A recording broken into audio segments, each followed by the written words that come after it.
সৃজা শোন, সৃজা শোন। থাক, অনেক হয়েছে, অনেক শুনেছি আমি। মেয়েটির দিকে ফিরিয়ে কর্কশ কণ্ঠে বলে উঠল সৃজা। এই, আর কটা নাগর আছে এরকম তোমার? সমর তাড়াতাড়ি উঠে দাঁড়ালো। সৃজা প্লিজ কথাটা শোন। আমাদের আজকের গল্পটা দুটো মানুষের গল্প। দুটো মানুষ যারা একসময় একে অপরের খুব কাছের ছিল, যাদের কাছে ভালোবাসা মানে ছিল শুধু একে অপরকে ঘিরে বেঁচে থাকা, আর বিশ্বাসটা ছিল এতটাই গভীর যেন কোনো দিন ভাঙবে না। কিন্তু সময় আর কিছু না বলা কথা ধীরে ধীরে তাদের মধ্যে দূরত্ব তৈরি করে দেয়। এমন এক দূরত্ব যেখানে ভালোবাসা থেকেও তারা আলাদা হয়ে যায়। বছরের পর বছর কেটে যায়, দুজনেই নিজের মতো করে জীবন গুছিয়ে নেয়, কিন্তু মনের ভেতরে কোথাও একটা জায়গা আজও ঠিক আগের মতোই থেকে যায়। আর তারপর হঠাৎ করেই আবার দেখা হয় তাদের। এবার কি তারা আগের মতোই একে অপরকে চিনতে পারবে, নাকি সময় সব কিছু বদলে দিয়েছে? আমাদের আজকের গল্পটি মূলত লেখা হয়েছিল ইংরেজিতে। সুলেখিকা সুদেষ্ণা সরকার তিনি এই গল্পটি লিখেছিলেন ইংরেজিতে।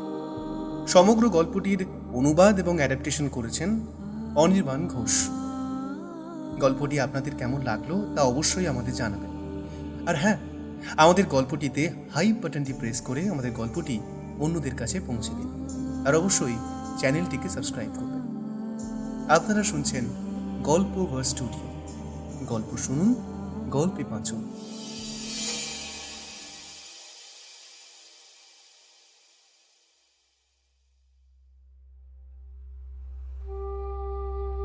প্রেমে আঘাত পাওয়ার পর মানুষ সচরাচর দুরকম প্রতিক্রিয়া দেখায়।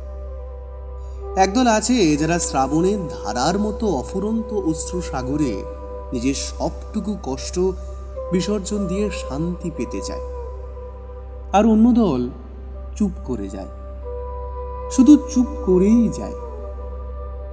এ বিষয়ে বা বলা ভালো কোনো বিষয়ে তারা আর বাক্য বা অশ্রু ব্যয় করতে চায় না। এই ধরনের মানুষকে দেখে তার মনের কথা পড়ে ফেলা মোটেই সহজ কাজ নয়। সৃজা সেন এই দ্বিতীয় দলের একটি মেয়ে। সে নিথর হয়ে যায়নি, নিজেকে গুটিয়েও নেয়নি। এখন সে শুধু একটু মেপে চলতে শিখে নিয়েছে। এখন তার কোনো প্রতিক্রিয়া, কোনো অনুভূতি চট করে প্রকাশ পায় না। এমন নয় যে সে এসব আর অনুভব করে না, তবে জীবন তার গালে ঠাস করে একটি চড় মেরে বুঝিয়ে দিয়েছে যে এত অকপটভাবে, এত ঢেঁড়া পিটিয়ে নিজের ভালোবাসা জাহির করতে নেই। অতঃপর আজ এই জীবনের ২৭টা বসন্ত পার করে এসে সে নিজেকে আসন্ন শৈত্যপ্রবাহের জন্য তৈরি করে ফেলেছে। রোজ সকালে নিজের সুসজ্জিত বাংলো দামি বিছানায় ঘুম ভাঙে সৃজা। এই বাংলোটা তার নিজের দাদার মতো। এখানেই নিজের সমস্ত ছেলেবেলা কাটিয়েছে সৃজা। তার আনন্দোচ্ছল হাসি থেকে বুক ফাটা কান্না, সবকিছুর নীরব সাক্ষী এই বাংলো। তাই ইন্টেরিয়র ডিজাইনার হওয়ার পর এই সাধের বাংলোটাকেও নিজে হাতে সাজিয়েছে সৃজা। স্মৃতিদের পরবাসে না পাঠিয়েও প্রায় নতুন একটা রূপ দিয়েছে বাড়িটাকে। ক্ষান্ত বর্ষণ, কাকডাকা বিকেলের সেই লাজুক রোদ্দুর যখন তার ফুলের সৌরভে সুগন্ধিত ঘরটায় এসে পড়ে, তখন সেটা কোনো স্বপ্ন রাজ্যের চেয়ে কম বলে মনে হয় না সৃজার। দামি জিনিসের খুব শখ সৃজার, যদিও জামা কাপড় থেকেও উজ্জ্বল রংটা হারিয়ে গেছে আজ বহু বছর হলো। তবে দামি ব্যাগ হোক বা গয়না, সবকিছুই তার বড় সাধের। দামি জিনিসের কদর বোঝে সৃজা, হয়তো কেউ একদিন তার কদর বোঝেনি বলেই। সৃজা সেন ভালোবেসেছিল, নিজের সবটুকু দিয়ে সকলের বিরুদ্ধে গিয়ে ভালোবেসেছিল, আর তার প্রতিদান হিসেবে আজ তার ভাঁড়ারে শুধুই নীরবতা আর নিস্তব্ধতা। তবে তার জীবন কিন্তু থমকে দাঁড়িয়ে যায়নি, বরং আজকে সৃজা সেনকে আর অন্যের মুখের দিকে চেয়ে বসে থাকতে হয় না। তার বাবার প্রমোটারির ব্যবসার বেশিরভাগ বড় কাজই এখন সেই দেখাশোনা করে। তার মা তো তার কাজের প্রশংসায় পঞ্চমুখ। সমাজও তার জীবনযাপন দেখে তৃপ্তির হাসি হাসে। আর ঠিক এই জীবনেই জিগস পাজেলের শেষ পিসের মতো সামিল হয়েছে ঋত্বিক সেন, যেন কখনো ছেড়ে না যাওয়ার শপথবদ্ধ একটি হাত। আরে বালিশগুলোকে একটু নিষ্কৃতি দে রে মা, ওরা যে এবার পাগল হয়ে যাবে। হাসতে হাসতে ঘরে ঢুকলো ঋত্বিক। বেশ হবে পাগল হলে, আমি তাও করব, এটাই আমার কাজ। একটু যেন অন্যমনস্ক হয়ে জবাব দিল সৃজা সেন। হঠাৎ একটা বালিশকে আলতো করে টেনে সরিয়ে দিল ঋত্বিক। ঋত্বিক, কি বল? ভালো লাগছে না কিন্তু। আরে অসামঞ্জস্যে ছবির চারিত্রিক বিকাশ ঘটে।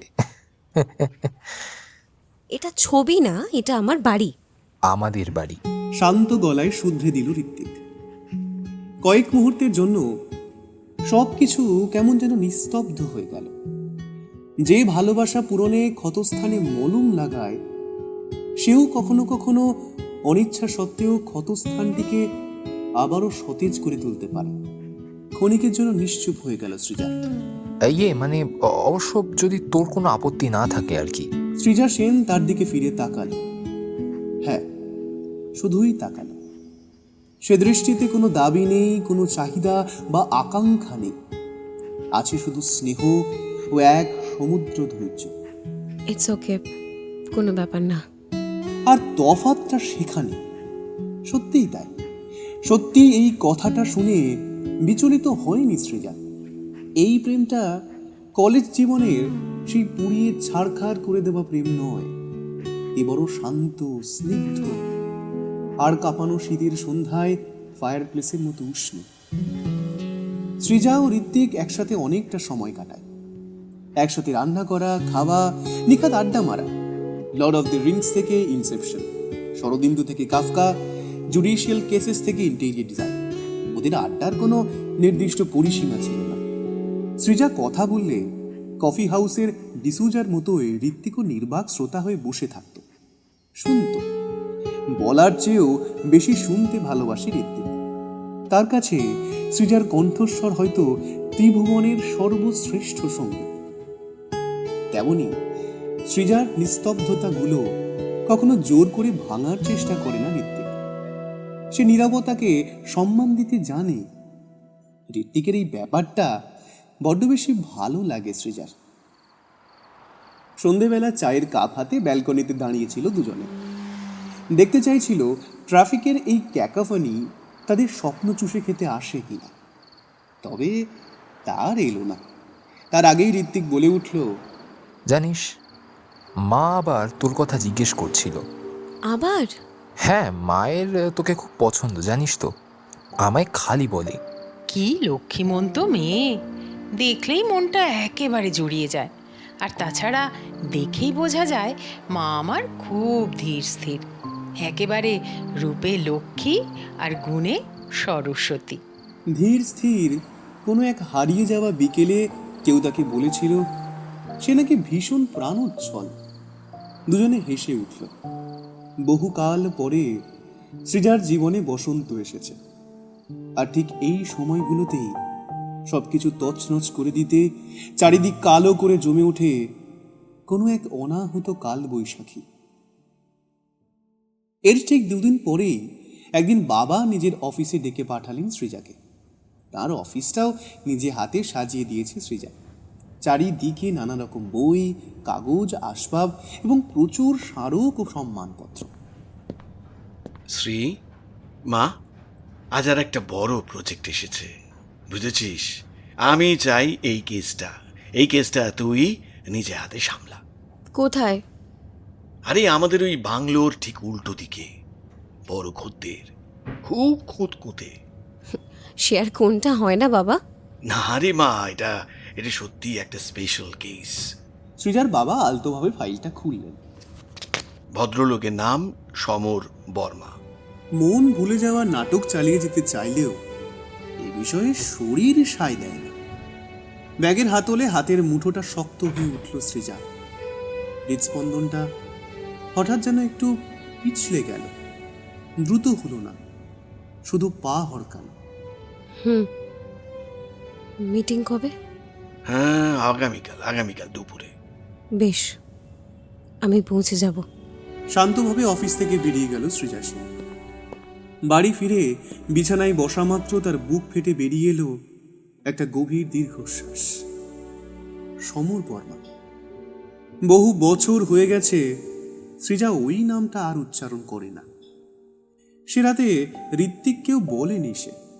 কথাটা গোপন করা তার উদ্দেশ্য ছিল না, কিন্তু অতীতকে প্রয়োজনের চেয়ে বেশি গুরুত্ব বা ক্ষমতা কোনোটাই দিতে চান না মিস সৃজা সেন। বিশাল অট্টালিকাটি ঠিক সৃজাদের বাড়ির অপর প্রান্তে একটা দানবের মতো দাঁড়িয়েছিল।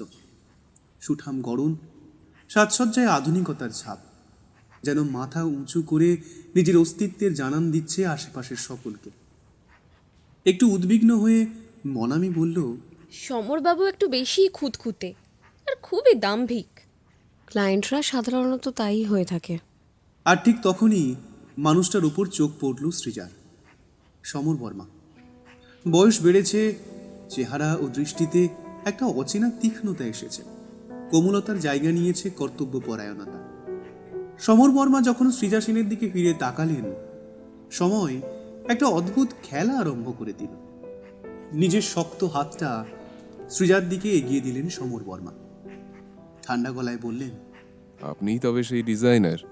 সমর বর্মার বাড়িয়ে দেওয়া হাতটাকে সম্পূর্ণ অগ্রাহ্য করে সৃজা বলল, আগে হ্যাঁ, সৃজা সেন। হাতটা নামিয়ে নিলেন সমর বর্মা। সমর বর্মা আপনার মক্কেল। আমি তবে মাপঝোঁক শুরু করে দিই। বলে তাড়াতাড়ি সেখান থেকে চলে গেলেন মনামি। এই অদ্ভুত ঘটনা দেখে মনামি যেন একটু অপ্রস্তুত হয়ে পড়েছিলেন। তোমার বাবাকে জানাওনি? কি জানাবো, আমি এখানেই শুধুমাত্র কাজের জন্য এসেছি। এখানে তো জানানোর কিছু নেই। শুধুমাত্র কাজের জন্য? হ্যাঁ, তাও তো বটে। সমর বর্মার ঠোঁটের কোণে একটা হাসি ফুটে উঠল, কিন্তু সে হাসি তার চোখ অবধি পৌঁছালো না। তা আপনার দাবি দাওয়া কি কি আছে? আমাদের গেছে যে দিন, একেবারে কি গেছে, কিছুই কি নেই বাকি। সরি। ঈষৎ হাসলেন সমর বর্মা। বলছিলাম যে আমার বাড়িটা ঠিক সেভাবেই সাজাতে চাই, যেমনটা আজ থেকে বেশ কয়েক বছর আগে তুমি চেয়েছিলে। কথাটা শুনে থমকে গেল সৃজা সেন। বেশ খানিকক্ষণ ঘরে নিশ্চিদ্র নীরবতা বিরাজ করতে লাগলো। নীরবতা ভেঙে সমর বর্মা বলতে লাগলেন, আরে মনে নেই, খোলা রান্নাঘর, হালকা রং, খোলামেলা রোদ ঝলমলে বড় বড় ঘর, আর ইনডোর প্ল্যান্টস। কিন্তু তোমার তো ইনডোর প্ল্যান্টস পছন্দ না। ফস করে কথাটা বেরিয়ে গেল সৃজার মুখ থেকে। এত বছর পরেও সমরের পছন্দ অপছন্দগুলো কেন মনে আছে তার? আর তুমি, অতীতে যাই হয়ে থাক না কেন, এখন সমর বর্মা তার ক্লায়েন্ট, আর মক্কেলকে তুমি বলা উচিত নয়। That's so unprofessional. সরি, মুখ ফসকে তুমি বলে ফেলেছি। কিছু মনে করবেন না প্লিজ। কান দুটো লাল হয়ে উঠেছে মিস সৃজা সেনের। শেষের কথাগুলো যেন শুনতেই পাননি, এমন ভাব করে সমর বর্মা বললেন, সে তো আমি অনেক কিছুই পছন্দ করতাম না, কিন্তু সময়ের সাথে সাথে মানুষ তো বদলায়, তাই না? বিরক্ত হয়ে পড়ছিল সৃজা। কেন এত বছর পরেও এত অনায়াসে এই লোকটাকে তাকে এমন বিহবল করে দিচ্ছে কেন? দাঁতে দাঁত চেপে সৃজা বলে উঠল, এটা একান্তই ব্যক্তিগত। আর অতীতটা তা নয়। কি মজার বিষয়, আমার অতীত তো এই মুহূর্তে আমার চোখের সামনে দাঁড়িয়ে আছে। সেটাও কি একান্ত ব্যক্তিগত নয়, মিস সৃজা সেন? হঠাৎ দরজার কাছ থেকে মনামির গলা ভেসে এলো, স্যার, এখানে একটা ভার্টিক্যাল গার্ডেন করলে কেমন হয়? ওয়ান্ডারফুল। বাহ, বলতেই হবে, তোমার কিন্তু বেশ টেস্ট আছে। তোমার হবে, বুঝলে হে। তৎক্ষণাৎ উষ্ণ গলায় জবাব দিলেন সমর বর্মা। ভার্টিক্যাল গার্ডেনের কিন্তু যত্ন করতে হয়। দাঁতে দাঁত চেপে আবারও বলে উঠলেন সৃজা সেন। সে হোক না, আমার আপত্তি নেই। মনামি যখন বলছে যে ওখানে ভার্টিক্যাল গার্ডেন ভালো লাগবে, তখন নিশ্চয়ই ভার্টিক্যাল গার্ডেন হবে। কি বলো মনামি? মনামি মাথা নামিয়ে একটু লজ্জিত স্বরে বলল। আপনি যা ভালো বোঝেন স্যার। ফাইলটা বন্ধ করে সৃজা জিজ্ঞেস করলো, আর কিছু? আমি কিন্তু ওই যাকে বলে সেফ ডিজাইন চাই না। আমি চাই অনেস্টি। ডিজাইন দেখে যেন স্পষ্ট বোঝা যায় যে সেই কাজের পিছনে নিষ্ঠা আছে। হবে তো মিস সৃজা সেন? আবার সেই নিশ্ছিদ্র নীরবতা। ঘরের বাতাসটা যেন ক্রমশ ভারী হয়ে বসে যাচ্ছে সৃজার কাঁধের উপর। আজকে বড় প্রাপ্ত দেখাই তোকে। আগের মতো পাগলি নোস কেন? জীবন যখন ঠাস করে গালে থাপ্পড়টা মারে, তখন আর চাইলেও আগের মতো পাগলি থাকা যায় না মিস্টার বর্মা। আপনাকেই দেখুন না, স্বভাবটা কেমন তিক্ত করে ফেলেছেন। আবারও একটু হাসলেন সমর বর্মা। হয়তো বা তাই। আবার এও হতে পারে যে এখন আমি মানুষকে বিশ্বাস করা ছেড়ে দিয়েছি। শুধুমাত্র আমি সার্ভাইভ করে গেছি বলে এইভাবে শাস্তি দিতে পারো না তুমি আমায়। আর তুমি চাইলেই সত্যিটাকে এভাবে বদলে দিতে পারো না সৃজা। তুমি তো কখনো আমাকে জিজ্ঞেস পর্যন্ত করনি। আমি আমি তোমায় আমি তোমায় বিশ্বাস করতে চেয়েছিলাম সমর। আর আমি নিজের থেকেও বেশি বিশ্বাস করেছিলাম তোমাকে। এটাই আমার সবচেয়ে বড় ভুল ছিল।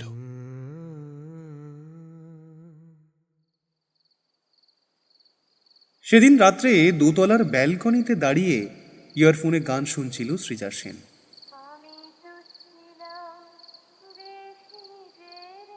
সেদিন চৈত্র মাস।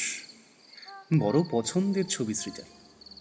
আনমনা হয়ে গান শুনতে শুনতে নিজের অজান্তেই কখন ওর কোমল গাল বেয়ে এক ফোঁটা জল গড়িয়ে এলো সে বুঝতেই পারল না।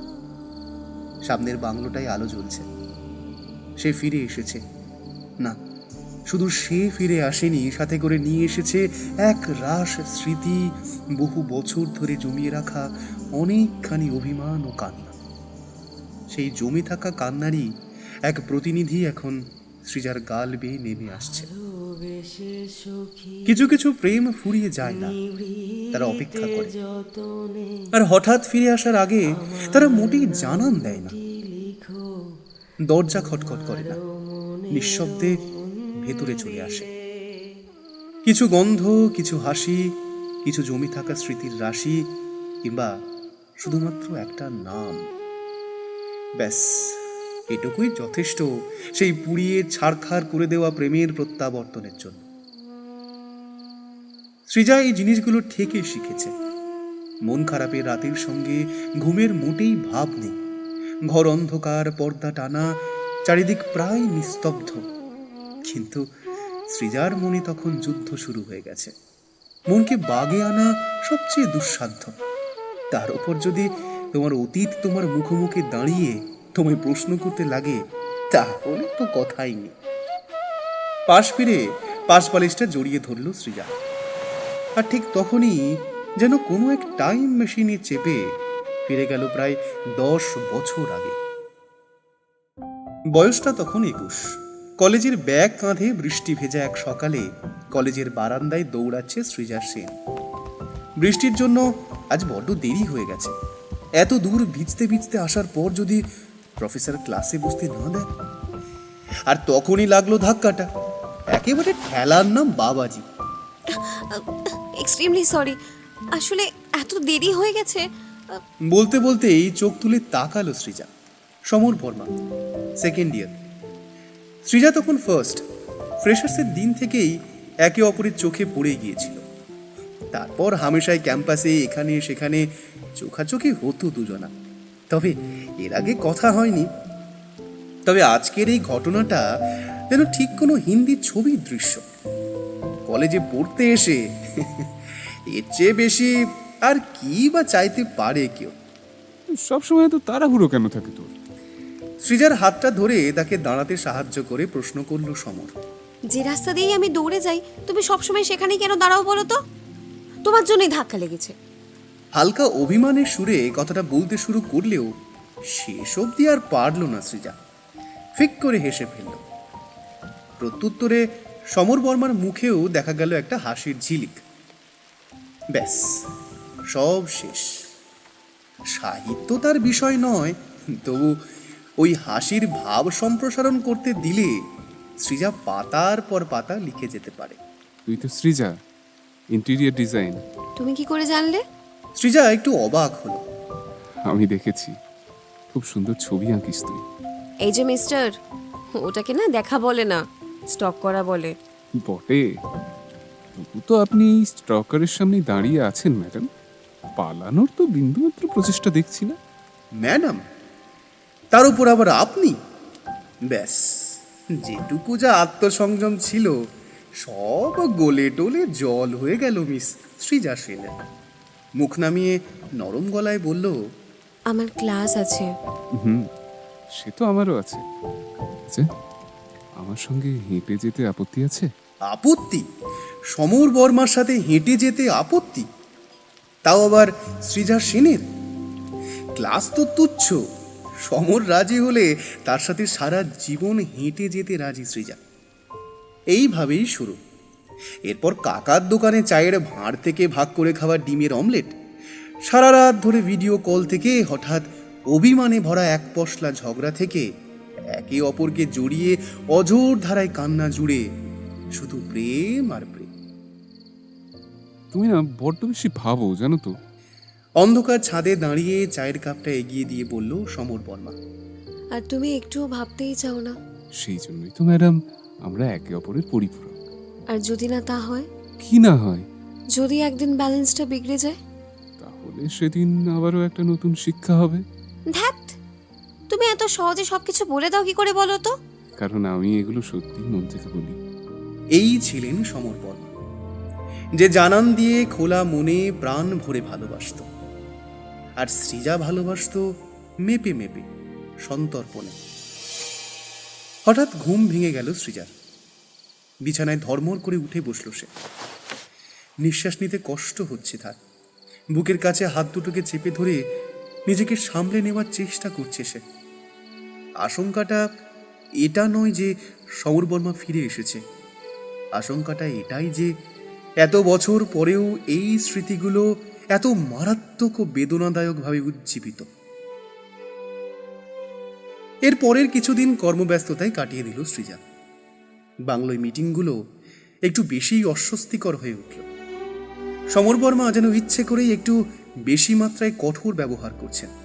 তার প্রতিটা কথা যেন ছুরির মতো বিদ্ধ করছে বিধ্বস্ত সৃজাকে। এই বছরে তোমার কি ধার হারিয়ে গেল? অন্তত তোমার মতো দাম্ভিক তো হয়ে যায়নি। দম্ভ নয় সৃজা, ক্ল্যারিটি। কোন বিষয়? কেন, কে থাকবে আর কে সরে গিয়ে অন্যকে জায়গা করে দেবে? চোখ নামিয়ে নিলেন মিস সৃজা সেন। পুরনো স্মৃতিরা আচমকায় ভিড় করে আসতে লাগলো তার চোখে। কলেজের ফাইনাল ইয়ার, চারিদিকে শুধুই চাপ। ক্যারিয়ারের চাপ, পারিবারিক চাপ, ভবিষ্যতের চাপ, চাপই চাপ। বাড়িতে বলবে না আমার ব্যাপারে? তুমি যেমনটা ভাবছো বিষয়টা তেমন নয় সমর। আমার বাড়ির অবস্থা তোমার বাড়ির মতো নয়। আমি জানি, তুমি চেষ্টাও করনি। That's not fair Samar. It may have escaped your notice, but life isn't fair. It's also not fair that the girl you love most trusts others' opinion more than your own. সমর, আমি তোমায় বিশ্বাস করি। তাহলে সব জায়গায় প্রমাণ খুঁজে বেড়াও কেন তুমি? তাদের কথাকে এত বেশি গুরুত্ব দাও কেন, যারা আমায় দু চোখে দেখতে পারে না? সৃজা সেন এক মুহূর্তের জন্য থমকে গেল। ওই এক মুহূর্তের থমকে যাওয়াই যথেষ্ট ছিল। কিরে, কিছু হয়েছে? খুব ক্লান্ত লাগছে। কোনো বিরক্তি নেই, কোনো অবান্তর প্রশ্ন নেই, আছে শুধু বিশ্বাস। আর বিশ্বাসের ভারটা বড্ড বেশি, বিশেষ করে যখন সেই বিশ্বাস ভাঙার দামটা জানা থাকে। আজ বাড়িতে একটা ছোট্ট অনুষ্ঠান আছে, ছোট একটা গেট টুগেদার। সৃজা থাকতে চায়নি, মাই জোর করলেন থাকার জন্য। অর্ণা, সুমিত, সৃজার অনেক বন্ধু বান্ধব এসেছে আজ। একটু পরে অয়নও এলো। আর আশা মাত্র ওর চোখ পড়ল সমরের উপর। হোয়াট দ্য হেল, তুই তুই ওকে নিমন্ত্রণ করেছিস? শ্, এখন চুপ। চোখ পাকিয়ে ধমক দিল সৃজা। তার একটু পরেই ঋত্বিক এসে এক হাতে জড়িয়ে ধরল সৃজাকে। ঘটনাটা সমরের চোখ এড়ালো না। সৃজার বাবা সমরের সাথে কথা বলতে শুরু করলেন।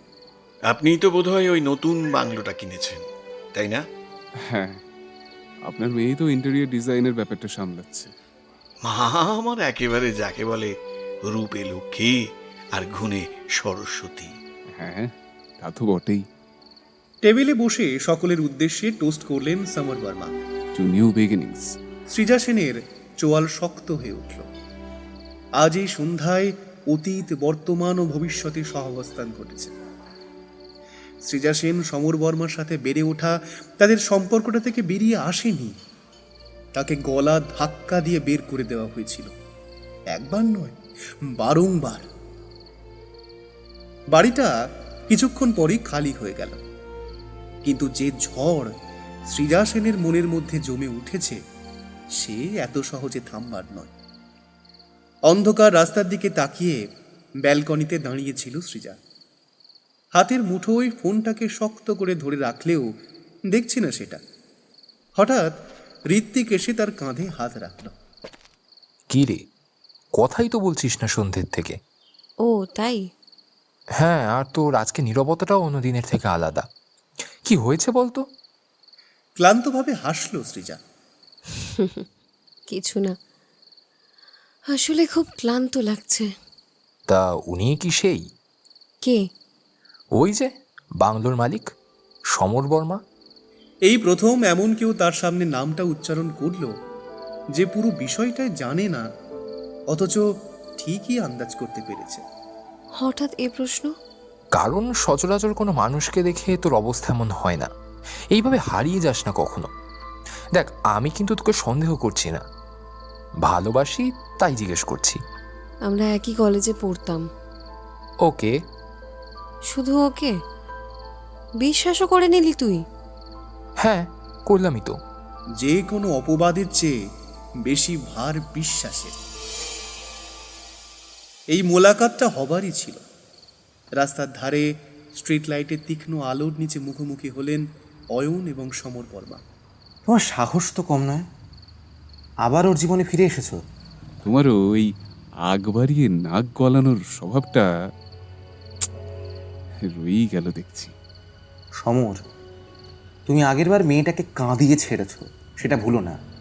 আর তুমি সেটাই জেনে বুঝে সাহায্য করেছ। ধোয়া তুলসী পাতা হওয়ার নাটক করো না।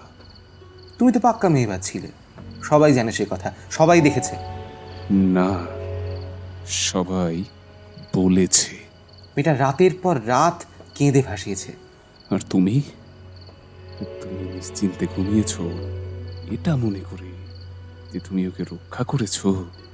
এই শোনো, তুমি না ওর জন্য একেবারেই উপযুক্ত ছিলে না। আর তুমি নিজেও কোনো দিনই তা ছিলে না। বরং আমি তো তবু ওকে সত্যি সত্যি মন থেকে ভালোবেসেছিলাম। ও তাই? কি বলতে চাইছে, ভালোবাসার অজুহাতে সমস্ত অপরাধ মাফ হয়ে যায় নাকি?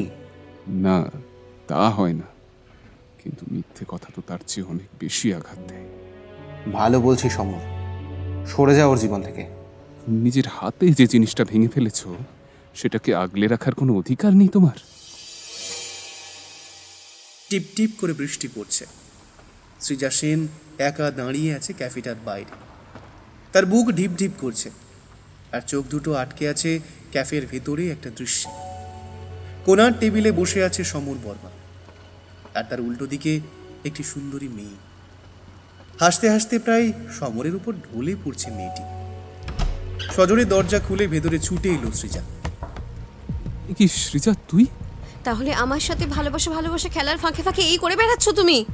মেয়েটি কিছু একটা বলতেই যাচ্ছিল, তাকে থামিয়ে দিয়ে সৃজা বলে উঠল, কে এই মেয়েটা? সৃজা শোন, সৃজা শোন। থাক, অনেক হয়েছে, অনেক শুনেছি আমি। মেয়েটির দিকে ফিরিয়ে কর্কশ কণ্ঠে বলে উঠল সৃজা। এই, আর কটা নাগর আছে এরকম তোমার? সমর তাড়াতাড়ি উঠে দাঁড়ালো। সৃজা প্লিজ কথাটা শোন। উনি একজন কলিগ, একটা প্রজেক্টে সাহায্য করতে এসেছেন। সে তো বটেই। আমার বোধ হয় চলে যাওয়া উচিত। আমতা আমতা করে বলে উঠল অন্য মেয়েটি। হ্যাঁ হ্যাঁ, তাই যাও, একেবারে দূর হয়ে যাও আমার সামনে থেকে। মেয়েটি দ্রুত বেরিয়ে গেলে সৃজার হাত ধরতে গেল সমর। এক ঝটকায় হাতটা ছাড়িয়ে নিল সৃজা। খবরদার, একদম টাচ করবে না আমায়। সৃজা, আমার কথাটা শুন। এতক্ষণ ধরে জমে থাকা মেঘ থেকে এবার অঝোর ধারায় বৃষ্টি শুরু হল। কি শুনবো? শোনার কি বাকি আছে? ঢেকি স্বর্গে গেলেও ধান ভাঙে। কোনো দিন বদলালে না, না সমর? তুমি যেমন ভাবছো তেমনটা নয় সৃজা। তাহলে কেন এমন হচ্ছে? সবাই আমাকে সাবধান হতে কেন বলছে? কারণ তারা আমাকে চেনে না, কোনো দিনই আমাকে চিনতে বা জানতে চাইনি। চিৎকার করে উঠলেন সমর বর্মা। সৃজার দুই গাল বেয়ে জল গড়িয়ে পড়তে লাগলো। তুমি একটা লম্পট, চরিত্রহীন মেয়েবাজ। আমি গাধার মতো ভেবেছিলাম বোধহয় আমার ভালোবাসা পেয়ে তুমি ভালো হয়ে যাবে। কথাগুলো শুনে চুরমার হয়ে গেল সমরের মন। মুখ সামলে কথা বলো। কেন? হ্যাঁ, সত্যি কথা শুনতে ভয় লাগছে? এবার কান্নায় গলা বুঝে এলো সমর বর্মা। শুধু তোমাকেই ভালোবেসেছি, আর কারো দিকে ফিরেও তাকাইনি আমি কোনোদিন। সবাই ওই একই কথা বলে। সৃজা, দূর হয়ে যাও আমার চোখের সামনে থেকে। তোমার মুখও দেখতে চাই না আমি আর। এই বলে ক্যাফে থেকে কাঁদতে কাঁদতে বেরিয়ে গেল সৃজা সেন। সমর বর্মা তার পিছু নিল না। প্রেমের কাহিনী গানের অকাল অবসান হয়ে গেল।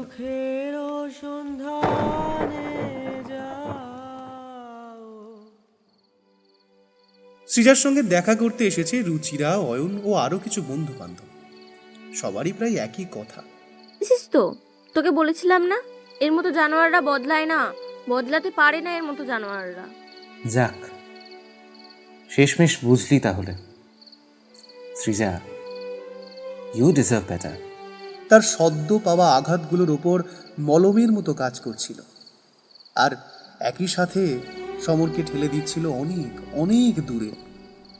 হঠাৎ ঘরে ঢুকলো অর্ণা, এবং সৃজার মুখ দেখেই কান্নায় ভেঙে পড়ল সে। কি রে, কি হয়েছে? খুব কষ্ট হচ্ছে শ্রী, জল খাবি? বলেই সৃজাকে জড়িয়ে ধরল সে। হাউ হাউ করে কাঁদতে লাগলো সৃজা।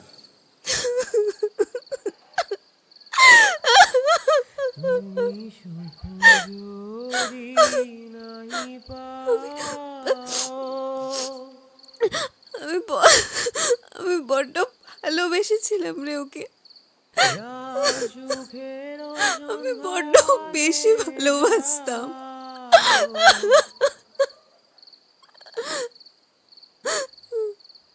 জানি রে বাবু, আমি জানি। বাকিরা সবাই এই বিচ্ছেদটাকে উদযাপন করতে এসেছিল।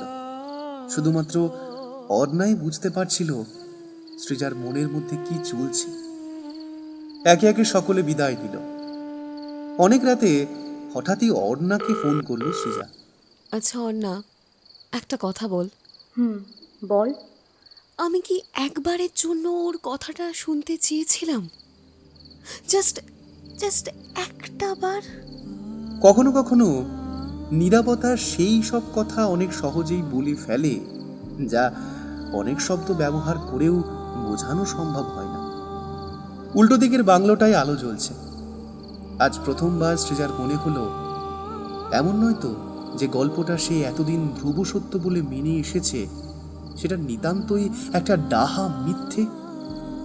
কোনো কোনো প্রেম এই কারণে বিফল হয় না যে তার মধ্যে ভালোবাসা ছিল না। কখনো কখনো দুটো মানুষের সম্পর্কের মধ্যে অনেক মানুষের মতামত ঢুকে গিয়ে সেই প্রেমিক প্রেমিকার নিজেদের কথাগুলোকেই গলা টিপে মেরে ফেলে। আর এই সত্যিটা তখনই উপলব্ধি করা যায় যখন আর ফিরে তাকাবার অবকাশ থাকে না। প্রতিটা মানুষেরই পছন্দের রং থাকে, এমন একটা রং যা নিঃশব্দে তার চরিত্র সম্পর্কে অনেক কিছু জানিয়ে যায়। সমর বর্মার ক্ষেত্রে সেই রংটা ছিল গাঢ় বেগুন। এই রংটা তীব্র নয়, উজ্জ্বল নয়, অথচ এর যেন নিজস্ব একটা মহিমা আছে, দৃঢ়তা আছে। মন্দারমণির রিসর্টটার সামনে যখন নিজের গাড়ি থেকে নামলেন মিস সৃজা সেন, তখন ক্ষণিকের জন্য যেন নিঃশ্বাস নিতে ভুলে গেলেন সমর বর্মা। সামুদ্রিক নোনা বাতাসে আজ সুর লেগে আছে। ধার করা নস্টালজিয়ায় সেজে উঠেছে রিসর্টটা। নানা বছরের প্রাক্তনীরা এসে জমা হয়েছে আজ রিসর্টে। হাসি ঠাট্টা ও প্রাণোচ্ছল আনন্দ ছড়িয়ে যাচ্ছে রিসর্ট প্রাঙ্গণে। পানীয়ের গ্লাস হাতে নিয়ে স্মৃতিচারণের মধুর নেশায় বুঁদ হচ্ছেন উপস্থিত সকলে। দুদিন ব্যাপী এই রিউনিয়নের লক্ষ্য ছিল শুধুমাত্র মধুর স্মৃতিচারণ ও আনন্দ উৎসব। শুধু মিস সৃজা সেন যেন ফিরতে বাধ্য হচ্ছিলেন এমন এক গলিতে, যে পথ তিনি আজ বহু বছর আর মারান না, অথচ তার প্রতিটি কোণার পুঙ্খানুপুঙ্খ বিবরণ আজও তার ঠোঁটস্থ। রুচিরা এগিয়ে এসে তার হাতটা চেপে ধরল। কি সুন্দর দেখাচ্ছে রে তোকে। তোর তো সবসময় তাই মনে হয়। কারণ এই সিম্পল সত্যিটাই আপনি ভুলে যান ম্যাডাম। প্রাঙ্গণের অন্য প্রান্তে পানীয়ের গ্লাস হাতে পুরনো বন্ধুদের সাথে দাঁড়িয়েছিলেন সমর বর্মা, কিন্তু তার চোখ ছিল সর্বদাই সৃজার উপর। ব্যাপারটা তৎক্ষণাৎ অয়নের চোখে পড়ল। আশ্চর্য তো, এখনো ঠিক একইভাবে তাকিয়ে আছে ওর দিকে। কোনো লজ্জা নেই নাকি? সমর কিন্তু সৃজার সাথে কথা বলতে এগিয়ে এলো না, সে দাঁড়িয়ে রইল।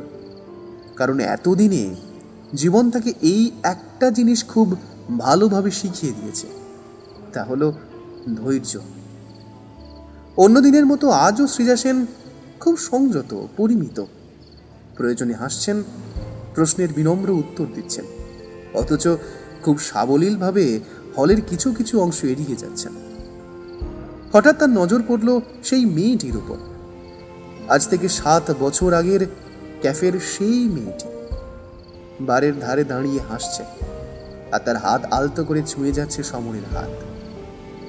সৃজার ভেতরে নিঃশব্দে কিছু একটা ভেঙে গেল যেন। শ্রী, আমি একটু বাইরে যাব বলে ব্যাংকুয়েট থেকে বেরিয়ে গেল সৃজা। খুব বেশি দূর যেতে পারল না, তখনই একটা পিছু ডাক কানে এলো। সৃজা, সমর বর্মা। তিনিও বেরিয়ে এসে উন্মুক্ত ব্যালকনিতে সৃজার পাশে দাঁড়ালেন। সামনে সমুদ্র তখন শান্ত।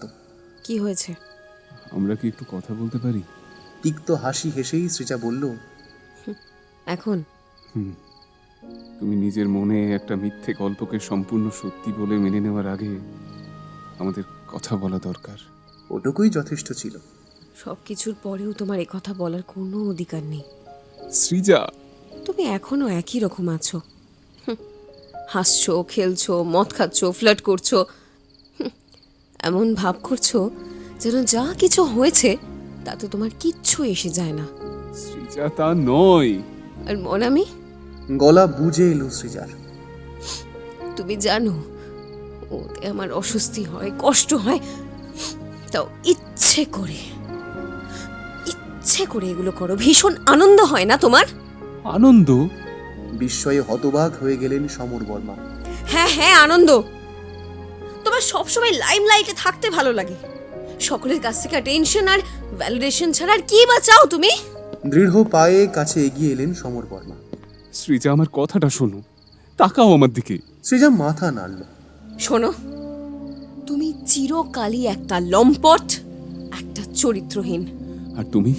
আমি কি? বলো আমি কি? তুমি কখনো আমাকে বিশ্বাস করতেই চাওনি সৃজা।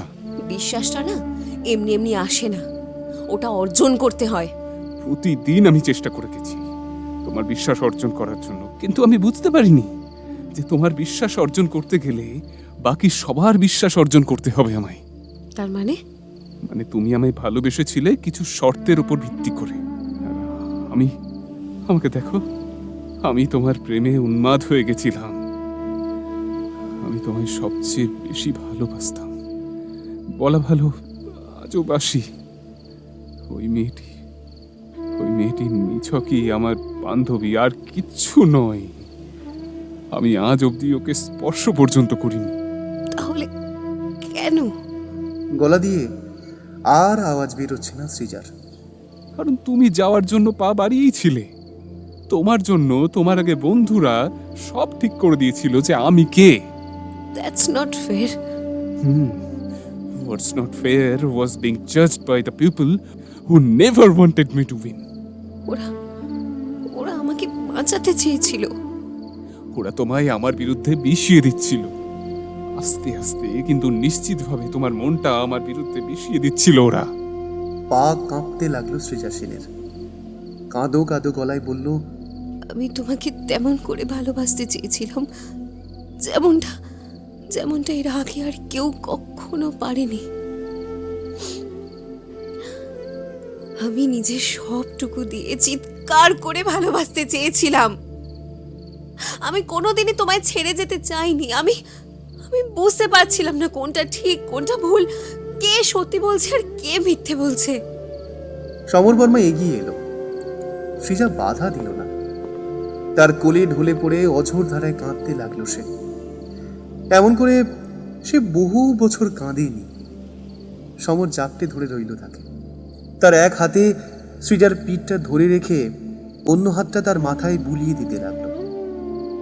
ছেড়ে দিলেই যদি সে আবার হারিয়ে যায়, এই আশঙ্কায় যেন আর তাকে ছাড়তে চাইছিল না সমর। Srija Sen, after all these years, always I love you. Sri, I never stopped. ক্ষণিকের তরে পৃথিবীর সমস্ত যুদ্ধ, সমস্ত চলাচল সব সব থমকে গেল। এই মুহূর্তে ত্রিভুবনে শুধু এই লেপ্টে থাকা দুটো মানুষ ছাড়া আর কোথাও কেউ নেই, কিচ্ছু নেই। বিছানার ধারে বসেছিল সৃজা। চোখ মুখ ফুলে গেছে তার। ফোনটা বেজে উঠল হঠাৎ। কিরে, ঘুম ভাঙালাম? না, জেগেই আছি, ঘুম আসছে না। রিউনিয়ন কেমন ছিল? ওভারওয়েলমিং। সে তো বুঝতেই পারছি, বড় ক্লান্ত শোনাচ্ছে তোকে। সব বুঝে যাস বল তুই। I am a good listener, you know. Shri, তোকে কোনো কৈফিয়ত দিতে হবে না। এই কথা শুনে যেন অনেকক্ষণ পরে সে একটু শান্তি পেল। থ্যাঙ্কস। যদি আরো কারে ভালোবাসো, যদি আর ফিরে নাহি আসো, তবে তুমি যাহা চাও তাই যেন পাও, আমি যত দুঃখ পাই গো। যদি আরো কারে ভালোবাসো, যদি আর ফিরে। সৃজা চোখ বন্ধ করল। তোর সাথে থাকলে, তোর সাথে কথা বললে আমি অনেক সেফ ফিল করি। আমিও তো ঠিক সেটাই হতে চেয়েছিলাম, তোর দুদণ্ড শান্তির বনলতা সেন। দু গাল বেয়ে জল গড়িয়ে পড়তে লাগলো সৃজার। কারণ সে বুঝতে পারছিল ভালোবাসা সবসময় আন্দোলন হয় না। সেটা শুধু শখের মাটন বিরিয়ানি, চিকেন চাপ নয়, সেটা সেটা খিদের পেটে গরম ভাতও হতে পারে। শীতের সন্ধ্যায় ভার্জিন মই তো না হয়ে গ্রীষ্মের দুপুরে ঠান্ডা জলও হতেই পারে। যাকে দেখে হার্টবিট বেড়ে যায়, শুধু সেই ভালোবাসা নয়, বরং যার কাছে শান্তি পাওয়া যায় সেই আসল ভালোবাসা। সৃজার জন্য ঋত্বিক হচ্ছে সেই শান্তি নিকেতন। সমুদ্রের উত্তাল গর্জন শুনতে শুনতে সৃজা সেন বুঝতে পারল যে কোনো ভালোবাসায় পুড়তে শেখায়, কিন্তু সবচেয়ে নিকৃষ্টতম প্রেমই প্রাণ ভরে বাঁচতে শেখায়। কিছু কিছু সমাপ্তি ঢাকঢোল পিটিয়ে আসে। এইটা এসেছিল খালি পায়ে সমুদ্র সৈকতে হেঁটে। মন্দারমণির দ্বিতীয় রাতটা বেশ চুপচাপ। ভিড় কমে গেছে, হাসি কোলাহল মিলিয়ে গেছে সমুদ্রের গর্জনে। দিগন্ত বিস্তৃত বালুচর ঢেকে আছে রূপালী চন্দ্রা আলোকে। কান পাতলেই শোনা যায় হাওয়ার মর্মর ধ্বনি। বালিতে পা ডুবিয়ে হেঁটে যাচ্ছিল সৃজা। তার পাশেই হাঁটছিল সমর। পরিচিতের মতো কাছাকাছি থাকলেও একটা অস্বস্তিকর দূরত্ব বজায় রাখছিল সমর। দুজনে নিঃশব্দে হেঁটে যাচ্ছে। কেউই কোনো কথা বলছে না, কারণ তারা জানে কথা শুরু হলেই সারা বিশ্ব জুড়ে প্রলয় আসবে। সমর, আমি ভাবছিলাম কি? আমাদের কথা। শুধু অতীত নয়, আমরা যা হওয়ার জন্য অবিরাম চেষ্টা চালাচ্ছি, সেটাও। আমিও ভাবছিলাম। চোয়াল শক্ত হয়ে গেল সমরের। মাঝে মাঝে না শুধু ভালোবাসাটা যথেষ্ট হয় না। সমুদ্রের দিকে তাকিয়ে কথাটা বলল সৃজা। ঘাড়টা শক্ত হয়ে উঠল সমরের, কিন্তু সে বাধা দিল না। যখন একটা সম্পর্কের বিরুদ্ধে সবাই উঠে পড়ে লাগে তখন সেই দুজনের আর কিছুই করার থাকে না, তারা জাস্ট ক্লান্ত হয়ে পড়ে। আমরা কিন্তু লড়াই চালিয়ে যেতে পারতাম। লড়েছি তো আমরা, প্রতিটা দিন, প্রতিটা মুহূর্ত। একটু কাছে সরে এলো সমর। I wasn't the right person for you, Srija. Please এরকম বলো না। আমি তোমার জীবনে থেকে গেলে তোমার জীবনটা হয়তো নষ্ট হয়ে যেত। কান্নায় গলা বুঝে এলো সৃজার। প্রতিদিন নতুন কোনো অপবাদ, নতুন কোনো আশঙ্কা, ভয়, রোজ শুধু শুধু কেন সহ্য করতে এসব? সৃজা, একটা সম্পর্ক মানুষের শান্তির জায়গা, আর আমাদের সম্পর্কটায় শান্তি কোনোদিনই ছিল না। সমর চোখ বুজে ফেলল। সৃজা বলে চলল, আমি সব সময় তোমার ভালোবাসার উপর প্রশ্ন তুলে এসেছি। তুমি নিঃস্বার্থভাবে আমায় ভালোবেসে গেছো, আর আমি শুধু একের পর এক শর্ত চাপিয়ে গেছি। সব কিছু নিয়েই আমার সমস্যা ছিল। চোখ খুললেন সমর বর্মা। সবকিছু? এই যে তুমি অবাঙালি, তোমার এই নির্লিপ্ত ভাব, তোমার কোনো কিছুকে সিরিয়াসলি না নেওয়া। ওটা অবজ্ঞা নয় সৃজা, আমি সবগুলোর জন্যই বেঁচে আছি। জানি। ঘাড় নাড়ল সৃজা। এখন বুঝতে পারি আমি তোমাকে কখনোই সেইভাবে ভালোবাসতে পারতাম না যেভাবে তোমায় ভালোবাসা উচিত। সমর বর্মার চোখ ঝাপসা হয়ে এলো। তোমার এই যেন ভালোবাসিয়াছি শতরূপে শতবার, জনমে জনমে যুগে যুগে অনিবার। সৃজার চোখও জলে ভরে গেল। তুমি সব সময় বলতে আমি তোমার অপসরা, অথচ আমি তো সব সময় তোমার সাথে দানবের মতো আচরণ করে এসেছি। তোমার ভিতরে শিশুটাকে আমি গলা টিপে মেরে ফেলেছি সমর। সমর বর্মা আরো একটু এগিয়ে এলেন। তুমি এমন কিছু করনি শ্রী। করেছি। আমার তোমায় হারিয়ে ফেলার ভয় ছিল না, আমি ভয় পেতাম তোমায় কষ্ট দিতে, আর শেষ অবধি আমি সেটাই করলাম। এক নিশ্ছিদ্র নীরবতা গ্রাস করল দুজনকে। আমি তোমায় আর মিথ্যে আশা দেখাতে চাই না সমর, এতটা অমানবিক হতে পারবো না আমি।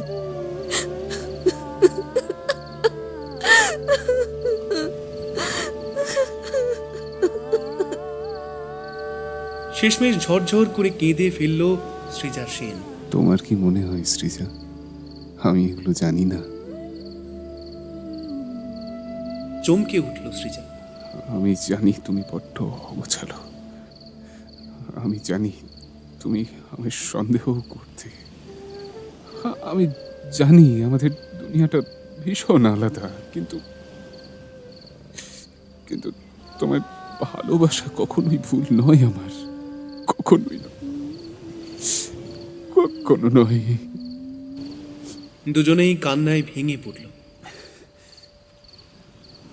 আমি আমি এই একটা মুহূর্তের জন্য আফসোস করি না যে কেন আমি তোমায় ভালোবেসেছিলাম। যে দিনগুলোতে নিজের দিকে তাকাতেও ঘৃণা করতো, সেই দিনগুলোতেও আমি তোমায় ভালোবেসেছি।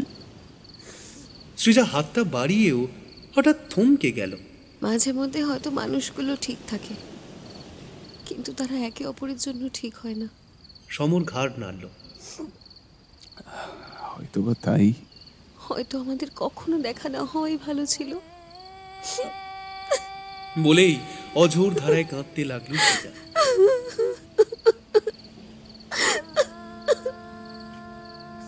না, তোমার সাথে দেখা হওয়া আমার জীবনের শ্রেষ্ঠ উপহার।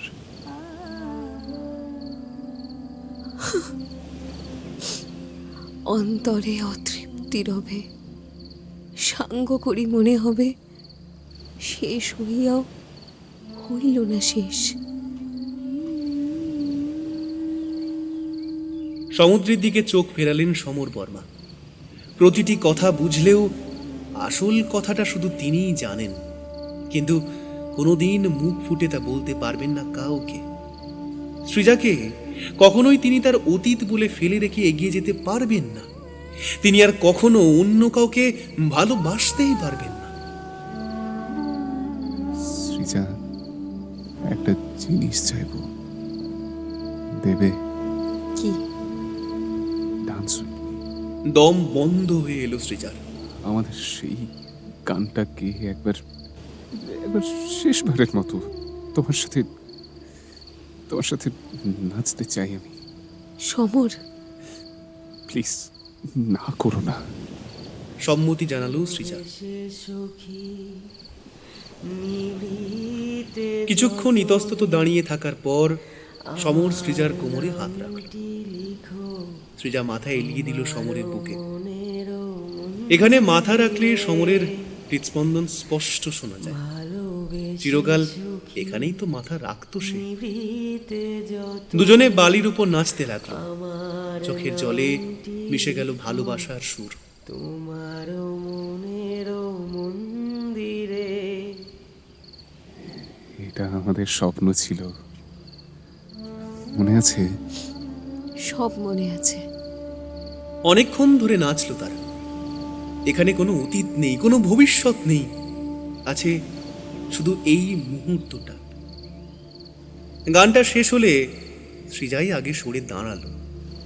দাঁড়াতেই হতো তাকে, না দাঁড়িয়ে যাবে কোথায়? সামনেই আমার এঙ্গেজমেন্ট। নিঃশ্বাস আটকে এলো সমরের। আমি চাই তুমি সেখানে থাকো। আমায় নিমন্ত্রণ করছো?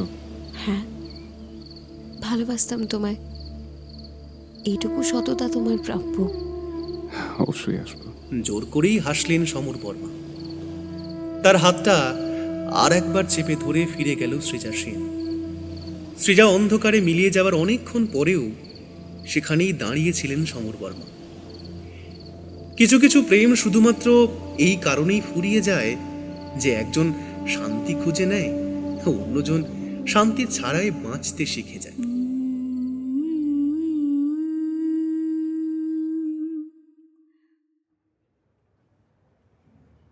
আর 5টা এঙ্গেজমেন্টের মতো এই আসরে কোনো জাঁকজমক নেই। গাঁদা ফুল আর হালকা হলুদ রঙের বাতি দিয়ে সুসজ্জিত হয়ে উঠেছে বাড়িতে। তাজা গোলাপের সাথে রয়েছে ধূপকাঠির সুবাস। অতিথিরা ছোট ছোট জটলা করে গল্প করছে, হাসছে, কিন্তু সবটাই ভীষণ মার্জিত। এটা বিয়ে বাড়ির থেকে পূজা মণ্ডপ বেশি মনে হচ্ছিল। সৃজা আয়নার সামনে বসেছিল। ওর মা ওকে নিচে হাতে সাজিয়ে দিচ্ছেন। দেখাচ্ছে রে তোকে। একটু হাসলো সৃজা। তাকে বড় প্রাপ্ত দেখাচ্ছে আজ, কিন্তু শুধু সেই জানে এই প্রাপ্তির জন্য কত আহুতি দিতে হয়েছে তাকে। একটা কালো গাড়ি এসে থামলো দরজার সামনে। সমর বর্মা একটা ঘিয়ে পাঞ্জাবি পরে এসেছে সে। তার পোশাক পরিপাটি, কিন্তু কোনো অংশেই রাজকীয় নয়। দেখলেই বোঝা যায় সে এখানে থাকতে আসেনি, শুধু একটিবার তাকে চোখের দেখা দেখতে এসেছে, তাও দূর থেকে। সে ভিড়ের মধ্যে একটা অন্ধকার কোণা খুঁজে নিয়ে চুপটি করে দাঁড়িয়ে রইল। বেশিরভাগ লোক তাকে দেখতেই পেল না, কারণ সে দেখা দেবার কোনো চেষ্টাই করল না। এবার সৃজার উপর চোখ পড়ল সমরের। বিয়ের সাজে, ঠিক যেভাবে দেখার স্বপ্ন দেখেছিল আজ থেকে বছর 10 আগে। স্বপ্নটা আজ তার চোখের সামনে দাঁড়িয়ে আছে। শুধু তার স্বপ্নে দেখা রাজকন্যার পাশে আজ অন্য এক রাজপুত্র। ঋত্বিকের পাশে দাঁড়িয়েছিল সৃজা। তার বলা কোনো একটা কথায় হাসছিল সে। হাসলে বড় মিষ্টি দেখাই তাকে। আজ আরো বেশি মিষ্টি লাগছিল, কারণ আজ ওই হাসির আড়ালে কোনো কষ্ট নেই, কোনো অবাঞ্ছিত বোঝা নেই। এই হাসির পেছনে রয়েছে সুদূর প্রসারিত প্রশান্তি। সমরের বুকটা চিনচিন করে উঠল। কোনো রকম আড়ষ্টতা না থাকলে তবে আমার সৃজাকে এত সুন্দর দেখায়। আমার সৃজা কথাটা ভেবেই মনে মনে আরো ভেঙে পড়ল সমর। না, তার আর কোনো অধিকার নেই সৃজাকে নিজের বলে দাবি করার। আজ সত্যি সত্যি সে অন্য কারোর গল্পের নায়িকা। হঠাৎ অর্ণার চোখ পড়ল সমরের উপর। সে প্রায় আঁতকে উঠল। সমর, আস্তে করে ঠোঁটে আঙুল রাখল সমর। প্লিজ না, ঠিক আছো তুমি? হয়ে যাব। ম্লান হাসি হাসলেন সমর বর্মা। অর্ণার হাতে একটা সুন্দর পরিপাটি করে মোড়া ব্যাগ তুলে দিলেন সমর বর্মা। এটা রাখো, আমি চলে যাওয়ার পর ওকে দিও। বলে তার সঙ্গে তার হাতে একটা চিঠি গুঁজে দিলেন। একটিবার দেখা করবে না ওর সাথে? আমার দেখা হয়ে গেছে। সৃজার দিকে একবার শেষবার তাকিয়ে ক্লান্তভাবে হাসলেন সমর বর্মা এবং তৎক্ষণাৎ বিনা বাক্য ব্যয়ে সেখান থেকে বিদায় নিলেন। সমস্ত অনুষ্ঠান মিটে গেলে সেদিন সন্ধ্যায় সৃজার ঘরে গেল অর্ণা, আর তার হাতে তুলে দিল সেই ব্যাগ এবং চিঠিটা। এটা তোর জন্য। কে দিয়েছে? সৃজা প্রশ্নটা করল বটে, তবে এ প্রশ্নের উত্তর তার আগে থেকেই জানা। চোখ দুটো জলে ভরে উঠল অর্ণার। ও এসেছিল, চলে গেছে। কাঁপা কাঁপা হাতে ব্যাগটা খুলল সৃজা, আর খোলা মাত্র তার ভেতরটা কেমন ফাঁকা হয়ে গেল। সেই deep wine colour designer bag. বহু বছর আগে এক সন্ধ্যায় একটা বড় দোকানের শোকেসের সামনে দাঁড়িয়ে সৃজা বলেছিল, যদি কোনোদিন তার প্রচুর পয়সা হয় তবে সে ঠিক ওই ব্যাগটাই নেবে। আর দাঁড়িয়ে থাকতে পারল না সৃজা। আস্তে আস্তে চিঠিটা খুলে পড়তে লাগলো। সৃজা, তোমায় আমার ভালোবাসা আমার জীবনের শ্রেষ্ঠ সিদ্ধান্ত ছিল, আছে, থাকবে। তুমি তখন আমার পাশে ছিলে যখন আমার কাছে কেউ ছিল না, কিচ্ছু ছিল না। আজ আমার কাছে নাম, যশ, প্রতিপত্তি সব আছে, শুধু তুমি ছাড়া। সত্যি বলছি, এসবের আমার কাছে কোনো মূল্য নেই, কারণ এগুলো এক কথায় বিলিয়ে দেওয়ার জন্য আমার পাশে তুমি নেই। বিশ্বাস করো, আমি কখনো তোমায় চিট করিনি। তোমার ভালোবাসায় আমি মুগ্ধ ছিলাম সৃজা। এক কথায় তোমার জন্য নিজের সবটুকু বিলিয়ে দিতে প্রস্তুত ছিলাম আমি। তোমায় ধোঁকা দেওয়ার কথা আমি স্বপ্নেও ভাবিনি কোনোদিন। আমাদের সম্পর্কটা এতটাই পবিত্র ছিল আমার কাছে, কিন্তু হয়তো পারিপার্শ্বিক শব্দগুলো এত বেড়ে উঠেছিল যে আমার কথা আর শোনা হয়ে ওঠেনি তোমার। এরপরে যদি আমায় মনে রাখো তবে ভালোবাসাটাকে ভুল হিসেবে মনে রেখো না। এটা ভেবেই মনে রেখো যে আমরা দুজনেই আপ্রাণ চেষ্টা করেছিলাম এই সাদা কালো শহরে একটা লাল নীল সংসার।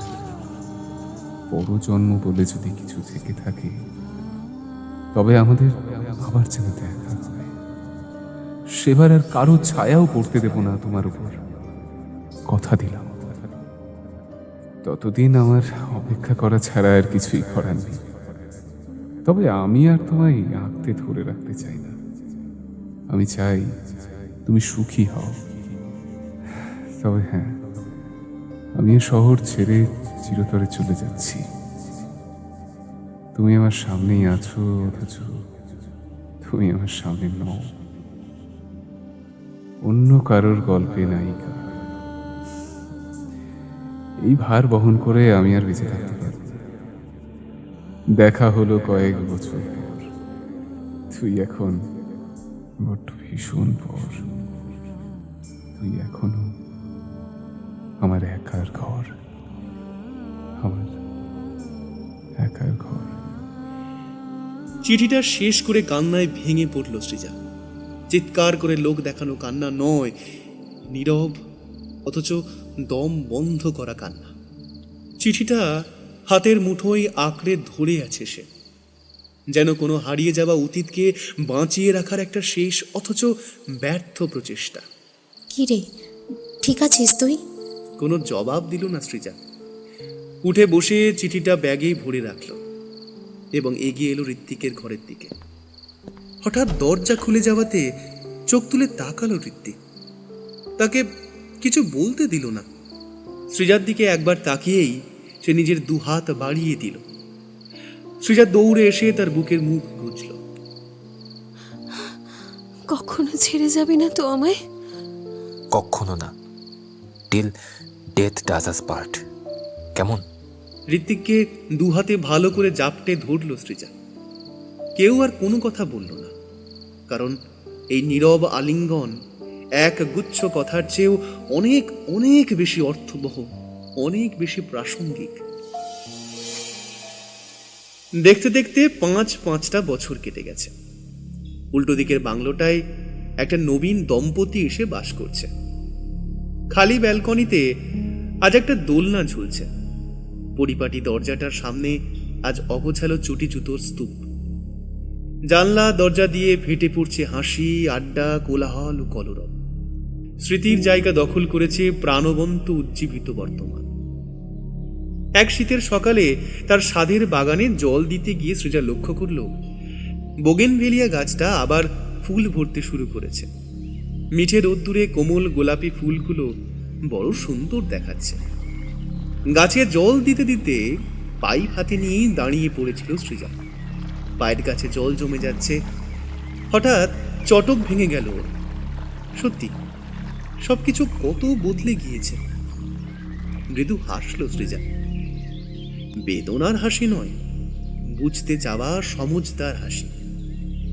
তার বাড়ির ভেতরকার ছবিটাও এক বছরে একেবারে বদলে গেছে। এখন দেওয়াল জুড়ে সময়ের সাক্ষ্য বহন করছে অজস্র ফটোগ্রাফ। অফিসে বেস্ট এমপ্লয়ির প্রাইজ হাতে ঋত্বিক, পারিবারিক অনুষ্ঠানে ভিড়ের মধ্যে ভেবাচাকা লাজুক ঋত্বিক, কোনো এক বসন্তের সন্ধ্যায় এমনিই সৃজার হাতে হাত রাখা ঋত্বিক। সৃজা আজ সত্যিই সুখী। অতীতকে মুছে ফেলে নয়, তাকে যথোপযোগী সম্মান দিয়ে জীবনে এগিয়ে যাওয়ার সাহস দেখানো সুখী। ঘর ঝাড়পোঁছ করতে গিয়ে আলমারির ভেতরে হঠাৎই একটা কিসে হাত ঠেকল সৃজার। সেই ব্যাগটা আজও ঠিক একই রকম আছে। একদিনও ওটা ব্যবহার করেনি সৃজা।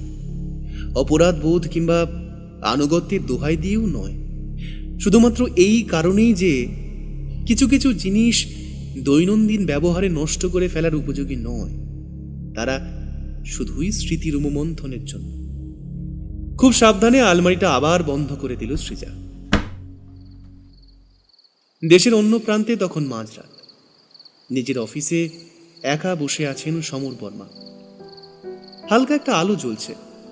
দূরে শহরের কোলাহল শোনা যাচ্ছে এখনো। সমর বর্মা বড্ড পরিপাটি। পোশাক আশাক হোক বা টেবিলের ওপরের ফাইলস, সবকিছুই ভীষণ পরিপাটি করে গোছানো। লোকে তার নাম সসম্মানে নেয়, কখনো বা ভয়ও করে। তিনি এখন একজন কেউকেটা হয়ে উঠেছেন। সারা বিশ্ব তার কথা মেনে চলে। অথচ সেই পরাক্রমশালী সমর বর্মার টেবিলে পড়ে আছে বড্ড বেমানান একটা জিনিস, একটা পুরনো ছবি। ঝাপসা হয়ে গেছে, দুমড়ে মুচড়ে গেছে, তবু সযত্নে রাখা আছে। একটি মেয়ে হাসছে। খোলা চুল ও উজ্জ্বল চোখ দুটো দেখলেই বোঝা যায় তার ভেতরে একটা ঝোড়ো হাওয়া মন আছে। অথচ সে যেন জানেই না সে ঠিক কতটা আদরের। সমর বর্মা কখনো বিবাহ বন্ধনে আবদ্ধ হননি। এমন না যে তিনি এখনো প্রতীক্ষারত, কিন্তু তিনি জীবনে একবারই ভালোবেসেছেন। দ্বিতীয়বার প্রেমে পড়ে তার মাহাত্ম্য লাঘব করতে চান না তিনি। মাঝে মাঝে এমন গভীর রাতে তার মনে হয় সে কি চিঠিটা একবার পড়েই ফেলে দিয়েছে, নাকি এখনো রেখে দিয়েছে হঠাৎ কোনো অলস দুপুরে পড়ে স্মৃতিচারণ করার জন্য। তিনি আশা করেন যে সে এখনো সেটা রেখে দিয়েছে, তাকে পুরনো কথা মনে করিয়ে আঘাত দেওয়ার জন্য নয়, শুধুমাত্র মনে রাখার জন্য। ফোনটা হঠাৎ ভাইব্রেট করে উঠল। ইনস্টাগ্রাম। সাধারণত তিনি এইসব জিনিসকে অতটা গুরুত্ব দেন না, কিন্তু নোটিফিকেশনটা দেখে সেটাকে অবহেলা করতে পারলেন না সমর বর্মা। সেই নাম, সেই ছবি এখন অনেক সংযত, প্রাপ্ত, চোখে মুখে সুখের ছাপ সুস্পষ্ট। সমর বর্মা হাসলেন, তার দু চোখ জলে ভিজে উঠল। চেয়ারে গা এলিয়ে দিয়ে সিলিংয়ের দিকে তাকালেন তিনি। একটা সময় ছিল যখন এই মেয়েটি তার সব কিছু ছিল। তার টেবিলের অপর প্রান্তে আরো একটি ছবি উল্টো করে রাখা, তাদের প্রথম ডেটের ছবি। কোনোদিন ছবিটা উল্টে দেখেন না তিনি, আবার ফেলেও দিতে পারেন না। এক সন্ধ্যায় বাজার করে ফিরছিল সৃজা। তার প্রতিবেশী তাকে দেখে হাসল। আচ্ছা, ওই বাড়িটাতে এর আগে কে থাকতো বলো তো দেখি? ক্ষণিকের জন্য থমকে গেল সৃজা, তারপর হেসে বলল, আমি জানি না। সেই মুহূর্তে সমর বর্মা নিজের অফিসে আপন মনে বলে উঠলেন, किसी को तुम यूं ही मिल जाओगी और कोई तुम्हें दुआओं में मांगता रह जाएगा।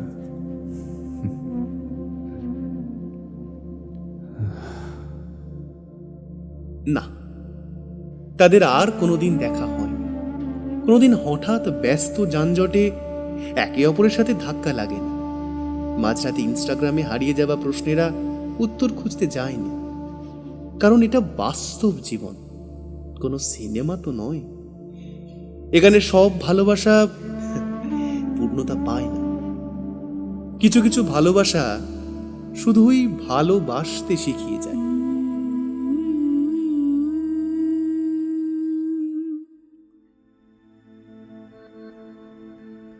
আজকের গল্পটি পাঠ করে আমার একটি কথা বারবারই মনে হয়েছে। জানি না এটা আপনাদের সকলের সাথে একমত হব কি না, কিন্তু গল্পটি যেন আমাদের প্রত্যেকের জীবনের সাথে একেবারে মানানসই। এ যেন আমাদের জীবনের কথা, আমাদের জীবনে আকছার ঘটে যাওয়া কোনো এক চাপা দেওয়া ইতিহাসের কথা, আমাদের জীবনে ঘটে যাওয়া এমন এক ভালোবাসার কথা যা বাইরে প্রকাশ করতে নেই। আমার কাছে তো তেমনই মনে হয়েছে। সৃজার সমরের গল্প কিন্তু তেমনই। হয়তো সব প্রশ্নের উত্তর মেলে না, কিন্তু কিছু অনুভূতি থেকেই যায়। আপনাদের কি মনে হয়, ওদের গল্পটা সত্যি শেষ হলো, নাকি এখনো কিছু বাকি আছে? তেমন যদি কিছু থেকে থাকে, তবে আপনারা আপনাদের মতামত অবশ্যই জানিয়ে যাবেন কমেন্ট বক্সে। আর আমাদের আজকের গল্পটি যদি আপনাদের ভালো লেগে থাকে, তবে অবশ্যই একটি লাইক, কমেন্ট এবং শেয়ার করে দেবেন অন্যদের কাছে। আর সাবস্ক্রাইব করতে ভুলবেন না। আপনারা শুনছেন গল্প ভার্স স্টুডিও। গল্প শুনুন, গল্পে বাঁচুন। ধন্যবাদ।